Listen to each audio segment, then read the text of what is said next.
محترم معاون دبیر کلی سازمان ملل متحد، محترم دبیر کلی سازمان امنیت و همکاری در اروپا، محترم رهبران هیئت‌ها، خانم‌ها و جنابان، در آغاز همه شما و هیئت همراهانتان را به دیار باستانی تاجیکستان خیر مقدم میگویم.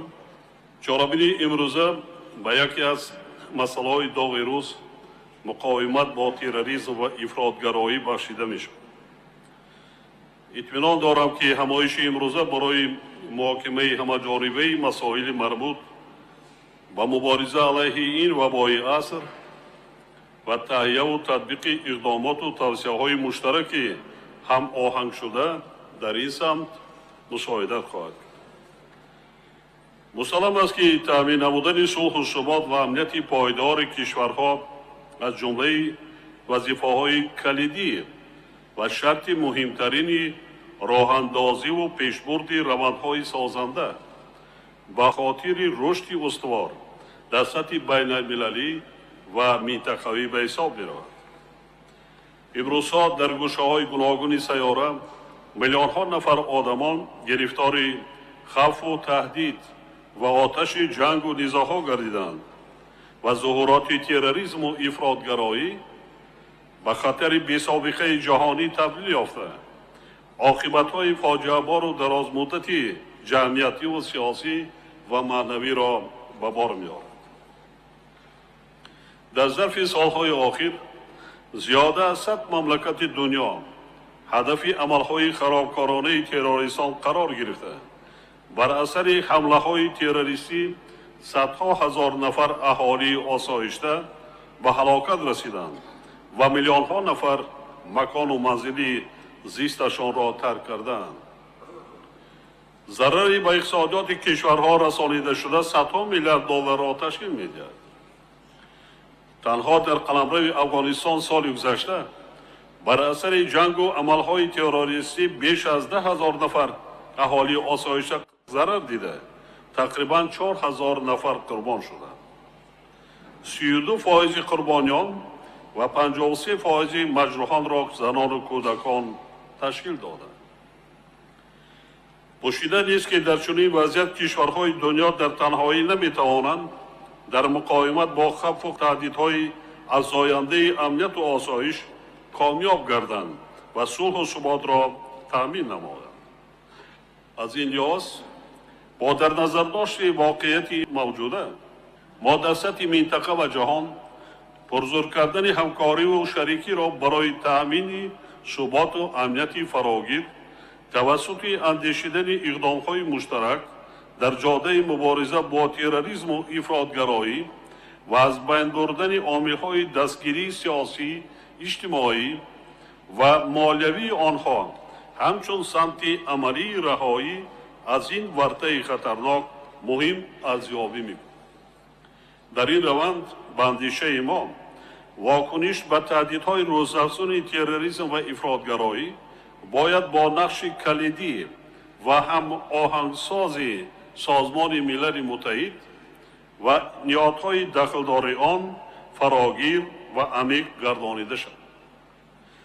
استراتژی گلوبالی سازمان ملل متحد باید به مبارزه علیه تروریسم و کنونسیون‌های ضد تروریستی آن قطعنامه‌های شورای امنیت و مجمع عمومی باید اساسی مبارزه مشترک با تروریسم و افراطگرایی را تشکیل نماید. متاسفانه ما امروزها شاهد آن هستیم که در جهان روند رقابت‌های استراتژیکی شدت گرفته. نشانه‌های دوباره دامن پهن کردن جنگ سرد واضح مشاهده می‌شود. چنین واقعیت تلاش‌های یکجایی جامعه جهانی را در مقاومت با خطر و تهدیدهای گلوبالی دوچند کاسه گردانیده و اصول و اساسهای بنیادی ترتیب و نظام جهانی تأثیر منفی می‌رساند. در ارتباط به این تاکید کردنی هم که تاجیکستان در عرصه مبارزه بر ضد تروریسم و افراطگرایی، تندگرایی و دیگر خطر و تهدیدهای زمان معاصر از قبیل گردش غیرقانونی مواد مخدر و سلاح، جنایتکاری‌های متشکل فراملی و کیبر جنایت ها شریک طبیعی همه دولت های دنیا و سازمان های بین المللی و منطقوی می باشد. در شرایط مرکب و پرتضاد امروزه ما باید همکاری کنیم، نه رقابت و برتری جویی.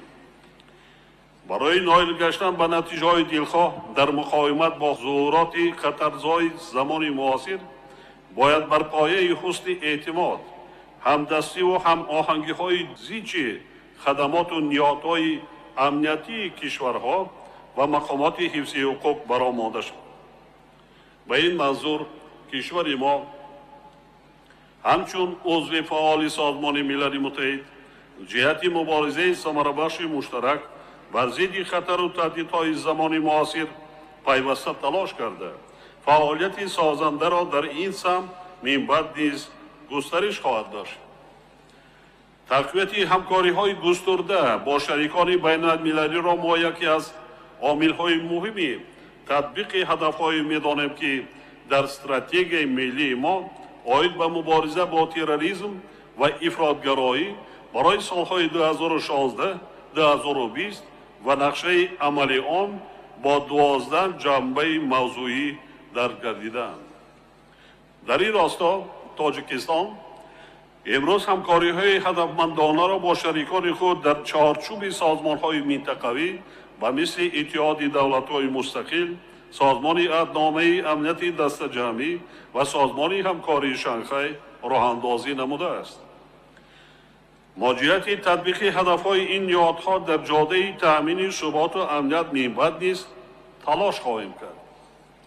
وابسته به این قابل تأکید است که طی سالهای آخر مناسبت‌های بین کشورهای آسیای مرکزی در مجموع خصلت رشد و توسعه نو را کسب کردند.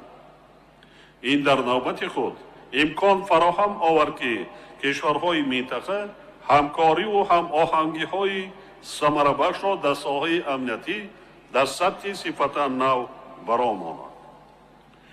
تاجیکستان از چنین روند رشد رابطه های میان کشورهای آسیای مرکزی استقبال می نماید و آمادگی خویش را جهت تحکیم و توسعه همکاری هایش در این سمت با تمام کشورهای همجوار ابراز می نماید. باید تذکر داد که برگزار گردیدن کنفرانس امروزه در همکاری با سازمان ملل متحد، سازمان امنیت و همکاری در اروپا، اتحاد اروپا و شریکان دیگر خود بیانگر آمادگی تاجیکستان برای همکاری در سمت مبارزه و پیشگیری از تهدید و خطرهای امنیتی در همه سطح و زمینه‌ها به شمار می رود.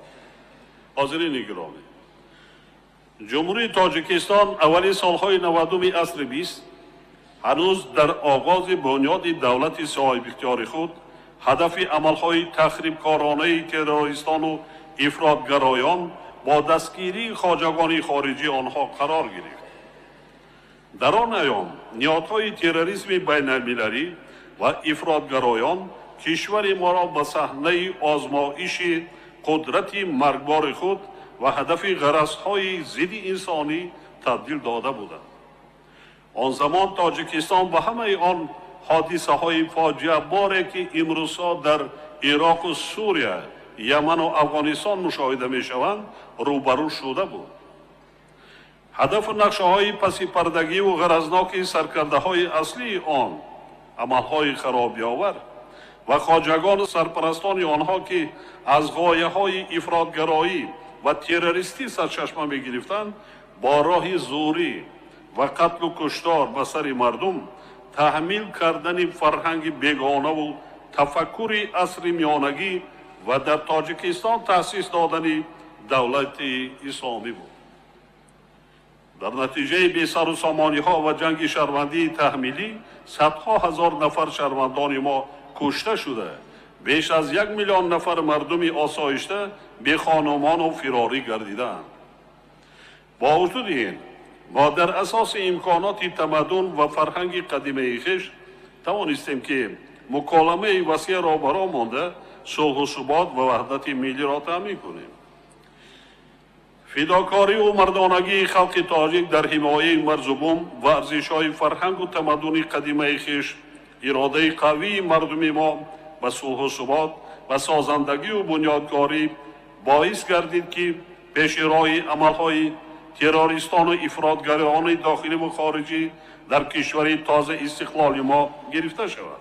با تکیه به تجربه صلح آفرین خود ما برابر مبارزه بی‌امان بر ضد تروریسم و افراطگرایی، طرز و اصول حل آسایشته مناقشه و نزاع‌های زمان معاصر را در چارچوب معیارهای از جانب جامعه بین المللی اعتراف کردیده قاطعانه جانبداری میکنیم. دوستان گرامی، تاریخ و تجربه تلخ بسیار کشورهای عالم از جمله تاجیکستان گواه است که در مبارزه با قواهای بدخواه جهانی و تهدیدهای گلوبالی تنها با راه همکاری و فعالیت مشترک میتوان پیروز گردید. ولی باعث تأسف است که تا به حال از جانب جامعه جهانی موقع گیری یگانه نسبت به مفهوم‌های تروریسم و اکستریمیسم به نظر نمی رسد.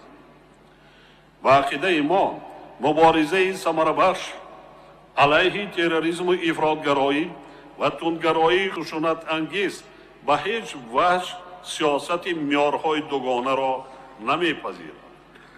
برعکس چنین موقع گیری باعث توسعه جغرافیایی خطر و تهدیدهای خطربار مذکور در شکل و اصولهای پیشگویی نشونده و باز هم دهشتناک می‌گردد.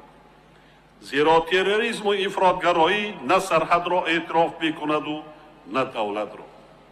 همین است که امروزها گروه‌های تروریستی و افراطی با سازمان‌های دینی و ملت‌گرایی تندرو و دیگر نهادهای جنایتی به هم آمده در مناطق گوناگون جهان خشونت و زورآوری، خونریزی و نزاع‌های دینی و مذهبی، نژادی و حتی برخوردی تمدن‌ها را برانگیخته‌اند. در این زمینه آن هم باعث نگرانی عمیق است که تروریستان و افراطگرایان با سوء استفاده از نام پاک دین اسلام و پهنشوی افکار اسلام ستیزی و بدبینی مسلمانان مساعدت می‌نمایند. به این طریق بدنام کردن دین مبین اسلام که امروز پیروانش زیاده از 1.5 میلیارد اهالی کره زمین را تشکیل می‌دهند و در رشد جهانی متمدن سهمی ارزنده دارند، میتواند عاقبت‌های خطرزا را به بار آورد. ضمناً برای گرفتن پیش راه اسلام ستیزی ما را ضرور است که فضای اعتماد، تحملگرایی و همدیگر فهمی را میان جامعه و تمدن‌ها توسعه بخشیم که این در نوبت خود امکانیت‌های ما را در مقاومت بر ضد خطر و تهدیدهای معاصر بیشتر می‌سازد. در این رابطه من بارها تاکید نمودم و حالا بار دیگر ابراز می‌نمایم که تروریست و افراطگرا وطن و ملت و دین و مذهب ندارد. تروریست است و او هیچگاه خودی یا بیگانه و یا تحملگرا و تندگرا بوده نمیتواند. خصوصیت گلوبالی خطر تروریسم و افراطگرایی جدا تقاضا می‌نماید که نسبت به این دو مفهوم موقع و معیارهای یگانه و عمومی تهیه و قبول کرده شود. حاضرین محترم، امروزها بر اثر ناامنی‌ها در نقطه‌های گوناگون عالم تهدیدهای امنیتی به منطقه ما نیز رو به افزایش می‌باشد.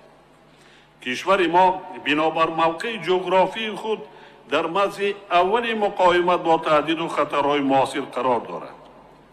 و همه معلوم است که تأمین صلح و ثبات در آسیای مرکزی با وضع امنیتی در افغانستان رابطه ناگسستنی دارد. جمهوری تاجیکستان که با افغانستان سرحد طولانی زیاده از 1400 کیلومتر دارد، نسبت به وضعیت کنونی در این کشور دوست و همسایه از جمله در منطقه شمالی آن بی‌تفاوت بوده نمی‌تواند. ما هنوز در سالهای 90 عصر گذشته با استفاده از منبر سازمان‌های بین المللی و منطقوی از جمله سازمان ملل متحد ضرورت حل بی‌تأخیر مشکلات کشور همسایه همان افغانستان را به تکرار تاکید می‌کردیم. متاسفانه در صحبت‌های خاصه بعضی سیاستمداران سطح بلند میگفتند که این مشکلات شما و منطقه است، نه مشکلات ما. علاوه بر این چنین میشماریدند که سبب‌های پیدا شدن این مشکلات رقابت‌های ناسالم قومی و اتنیکی در منطقه است.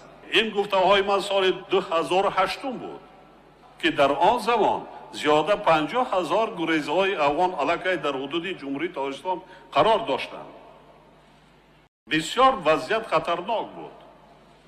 بعد سیاست مداران سطحی بلند روی بروی گفتند که جناب پرزیدنت این پرابلم افغانستان پرابلم شما و منطقه شما است، نه پرابلم ما.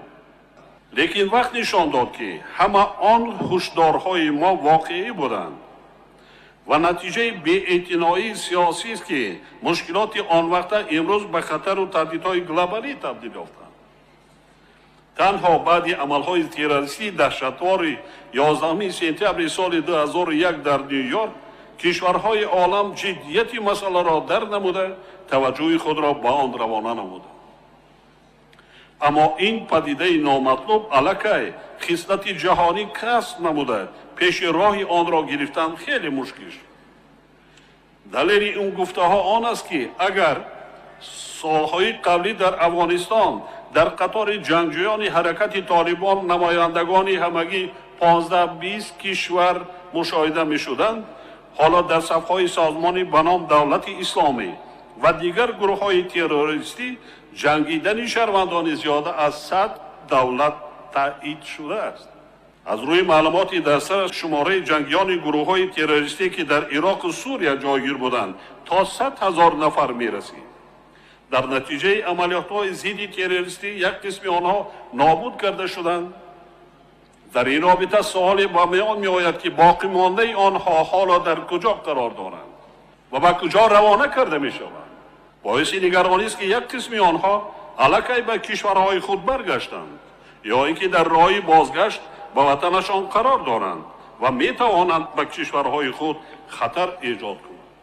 ما علیه شاهد آن بودیم که حتی گروه های خرد تروریستی توانستند در یک قطار کشورهای اروپایی دست به عمل های تروریستی زدند، سببگار هلاکت آدمان و ناآرامی وضع شوند. موردی تاکید است که بعد عملیات های ضد تروریستی در سوریه و عراق اعضای گروه های علاهده اکستریمیستی و تروریستی به دولت افغانستان آمده قلمرو آن را به میدان حرب و ضرب تروریسم بین المللی تبدیل دادند. حادثه های هفته آخر که در شهر کابل رو دادند نشانه این گفته هاست. وسعتیابی فعالیت چنین گروه های تروریستی و تندگرا از قبیل سازمانی به نام دولت اسلامی، القاعده، طالبان و مانند اینها علاوه به گردش غیر قانونی مواد مخدر در این کشور از جمله در منطقه های با تاجیکستان هم مرز آن باعث نگرانی عمیق ما گردیده است. تاجیکستان سعی و تلاش‌های جامعه جهانی را جهت حل و فصل فراگیری قضیه افغانستان جانبدار می‌نماید. و رسانیدن کمک‌های سریع را به مردم افغانستان بخصوص در دوره 10 ساله گذشته در افغانستان سالهای 2015 2024 در چارچوب همه گونه مکالمه و همایش‌های موجوده امر مهم می‌سازیم. ما چنین می‌شماریم کمک به رشد اقتصادی و اجتماعی افغانستان یکی از راه‌های ثمره‌بخش استقرار صلح و ثبات در این کشور میباشد. از این رو از جامعه جهانی دعوت به عمل می‌آوریم که جهت دستگیری افغانستان در این روند و با همین راه بهتر نمودن وضع امنیتی این کشور کمک‌های عملی خود را افزایش دهیم. در ارتباط بار دیگر تاکید می‌سازم که پیروزی بر تروریسم و افراطگرایی تنها با راه نظامی غیر امکان میباشد. در این روند در مد نظر دائمی نگاه داشتن جنبه‌های اجتماعی افزایش این ظهورات ضرور دانسته می‌شود. فقر و کمبزاعتی، بیکاری، سطح پستی سوادناکی و حفظ اجتماعی اهالی از جمله عامل‌های میباشند که آدمان را وادار می‌نمایند تا در جستجوی عدالت اجتماعی به غایه‌های زورآوری رو آورند. ضمناً تقاضای زمان است که دولت‌های پیشرفته و کشورهای نیازمند دایر به رسانیدن کمک ضروری اقتصادی و مالیوی و تکنولوژی در دایره برنامه‌های اقتصادی و اجتماعی نیز توجه بیشتر ظاهر نماید. میهمانان گرامی، یکی از عامل‌های گسترش یافتن افراطگرایی و تروریسم این از جانب گروه‌های تروریستی و تندگرا وسیع استفاده گردیدن تکنولوژی‌های معاصر اطلاعاتی بخصوص شبکه اینترنت با مقصد پیشبرد تشویقات اکستریمیستی و صفهای خود جلب نمودن اعضای نو آماده و راهبری نمودن به عملهای خرابکارانه آنها محسوب می‌یابد. از این لحاظ تقویت همکاری‌های بین‌المللی و منطقوی از جمله مبادله اطلاعات درباره طرز و اصول‌های مؤثر پیگیری نمودن چنین سامانه‌ها از شبکه اینترنت، خارج نمودن آنها و رسانیدن کمک بین همدیگری در این سمت شرط مهم کامیابی در مبارزه با کیبرتروریسم میباشد. گردش غیرقانونی مواد مخدر که یکی از سرچشمه‌های اساسی مبلغ‌زار تروریسم و افراطگرایی محسوب می‌یابد، از جمله مشکلات عمده جهانی به شمار می‌رود. مبارزه علیه آن از جانب جامعه بین‌المللی اندیشیدن چاره‌های بی‌تأخیر و راه‌اندازی تدبیرهای مشترک را با استفاده از تمام راه و واسطه‌ها طلب می‌نماید. تقویت هم آهنگی و رسانیدن کمک و کشورهایی که در سر راه مواد مخدر قرار دارند امر ضروری و تقاضای زمان است. تاجیکستان با درک عمیق این خطر گلوبالی طی سالهای طولانی تمام کوشش خود را به مبارزه علیه گردش غیرقانونی مواد مخدر روانه می‌کند. در دوره پس از سال 1994 تا امروز از طرف مقامات حفظ حقوق و ساتورهای نظامی کشور بیش از 120 تن مواد نشه‌آور مصادره گردیده است.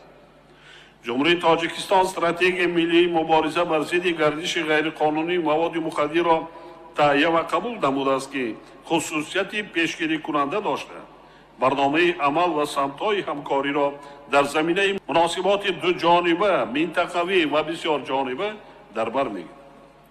استراتژی مذکور با در نظر داشت همبستگی ضد گردش غیرقانونی مواد مخدر با تروریسم و افراطگرایی و تندگرایی در عین زمان با برطرف نمودن عامل‌های این ظهورات در جامعه روانه شده است.